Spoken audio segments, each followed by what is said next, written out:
श्रीमद् भागवत महापुराण अष्टम स्कंद प्रथम अध्याय। मनवंतरों का वर्णन। राजा परीक्षित ने पूछा, गुरुदेव, स्वयंभू मनु का वंश विस्तार मैंने सुन लिया। इसी वंश में उनकी कन्याओं द्वारा मारीची आदि प्रजापतियों ने अपनी वंश परंपरा चलाई। आप हमसे दूसरे मनुओं का वर्णन कीजिए। सुखदेव जी ने कहा, इस कल्प में स्वयंभू मनु आदि 6 मनवंतर बीत चुके हैं। उसमें से पहले मनवंतर का वर्णन मैंने कर दिया। उसी में देवता आदि की उत्पत्ति हुई। स्वयंभू मनु की पुत्री आकृति से यज्ञ पुरुष के रूप में धर्म का उपदेश करने के लिए तथा देवता से कपिल के रूप में ज्ञान का उपदेश करने के लिए भगवान ने उनके पुत्र रूप से अवतार ग्रहण किया। परीक्षित, भगवान कपिल का वर्णन तीसरे स्कंद में आया है। अब भगवान यज्ञ पुरुष ने आकुति के गर्भ से अवतार लेकर जो कुछ किया उसका वर्णन करता हूँ। परीक्षित, भगवान स्वयं भूमनु ने समस्त कामनाओं और भोगों से विरक्त होकर राज्य छोड़ दिया। वे अपनी पत्नी शत्रुपा के साथ तपस्या करने के लिए वन में चले गए। परीक्षित, उन्होंने सुनंदा नदी के किनारे पृथ्वी पर एक पेड़ से खड़े रहकर 100 वर्ष तक घोर तपस्या की। तपस्या करते समय प्रतिदिन इस प्रकार भगवान की स्तुति करते थे। मनु जी कहा करते थे, जिनकी चेतना स्पर्श मात्र से यह विश्व चेतन हो जाता है, किंतु यह विश्व जिन्हें चेतना का दान नहीं कर सकता, जो इसके सो जाने पर प्रलय में भी जागते हैं, जिनको यह जान नहीं सकता, वही परमात्मा है।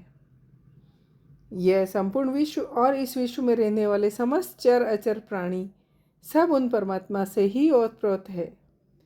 भगवान सबके साक्षी है। उन्हें बुद्धिवृत्तियाँ, नेत्र आदि इंद्रियां नहीं देख सकती, परंतु उनकी ज्ञान शक्ति अखंड है।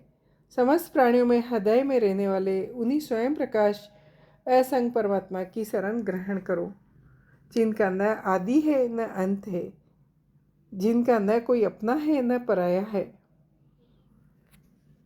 उन्हीं की सत्ता से विश्व की सत्ता है।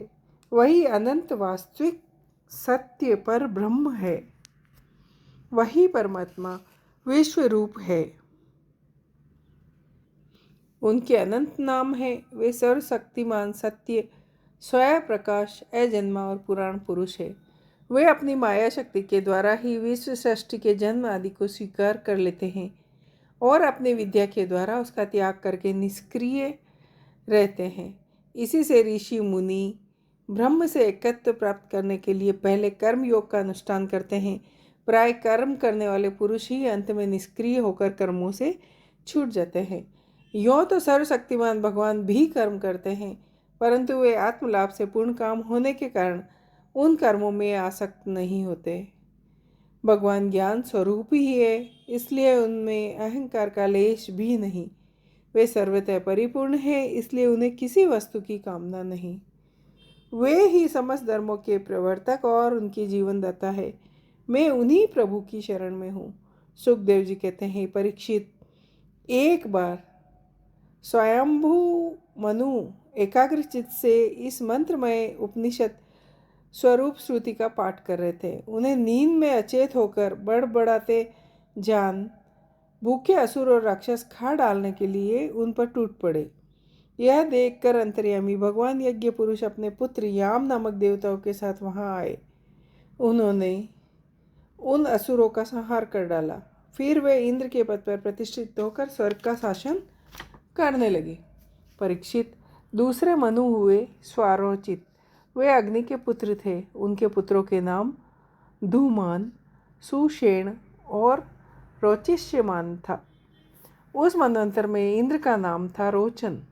प्रधान देवगण थे तुषित, ऊर्ज, स्तंभ आदि वेदवादी गण सप्तऋषि थे। उस मनवंतर में वेद शीरा नाम के ऋषि की पत्नी तुषिता थी। उनके गर्भ से भगवान ने अवतार ग्रहण किया और विभु नाम से प्रसिद्ध हुए। वे आजीवन ब्रह्मचारी रहे। उन्हीं के आचरण से शिक्षा ग्रहण करके 88,000 व्रतनिष्ठ ऋषियों ने भी ब्रह्म व्रत का पालन किया। तीसरे मनु थे उत्तम। वे प्रिय व्रत के पुत्र थे। उनके पुत्रों के नाम पवन, सृजन, यज्ञहोत्र। उन मनवंतर में वशिष्ठ जी के प्रमद आदि 7 पुत्र सप्तऋषि थे। सत्य, वेदश्रुत और बृहद नामक देवताओं के प्रधान गण थे और इंद्र का नाम था सत्यजीत। उस समय धर्म की पत्नी सुंदरता के गर्भ से पुरुषोत्तम भगवान ने सत्यसेन के नाम से अवतार ग्रहण किया। उनके साथ सत्यव्रत नामक देवगण भी बने। उस समय इंद्र सत्यजीत के सखा बनकर भगवान ने असत्यपरायण, दुशील और दुष्ट यक्षों, राक्षसों एवं जीवद्रोही भूतगणों का संहार किया। चौथे मनु का नाम था तामस। वे तीसरे मनु उत्तम के सगे भाई थे। उनके पृथु, ख्याति, नर, केतु इत्यादि 10 पुत्र थे। सत्यक, हरि और वीर नामक देवताओं के प्रधान गण थे। इंद्र का नाम था त्रिशिक। उस मनवंतर में ज्योतिर्धाम आदि सप्तऋषि थे। परीक्षित, उस तामस नाम के मनवंतर में विकृति के पुत्र वेदति नाम से और भी देवता हुए। उन्होंने समय के फेर से नष्ट प्राय वेदों को अपनी शक्ति से बचाया, इसलिए ये वेदति कहलाए। इस मनवंतर में हरि मेघा ऋषि की पत्नी हरिणी के गर्भ से हरि के रूप में भगवान ने अवतार ग्रहण किया। इसी अवतार में उन्होंने ग्राह से गजेंद्र की रक्षा की। राजा परीक्षित ने पूछा, मुनिवर, आपसे यह सुनना चाहते हैं कि भगवान ने गजेंद्र को ग्राह के फंदे से कैसे छुड़ाया। सब कथाओं में वही कथा परम पुण्यमय, मंगलकारी और शुभ है, जिसमें महात्माओं के द्वारा गान किए हुए भगवान श्री हरि के पवित्र यश का वर्णन रहता है। सूत जी कहते हैं, सौनकादि ऋषियों, राजा परीक्षित आमरण अनशन करके कथा सुनने के लिए ही बैठे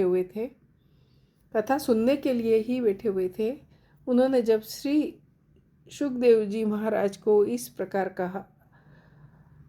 कथा कहने के लिए प्रेरित किया, तब वे बड़े आनंदित हुए और प्रेम से परीक्षित का अभिनंदन करके मुनियों की भरी सभा में कहने लगे।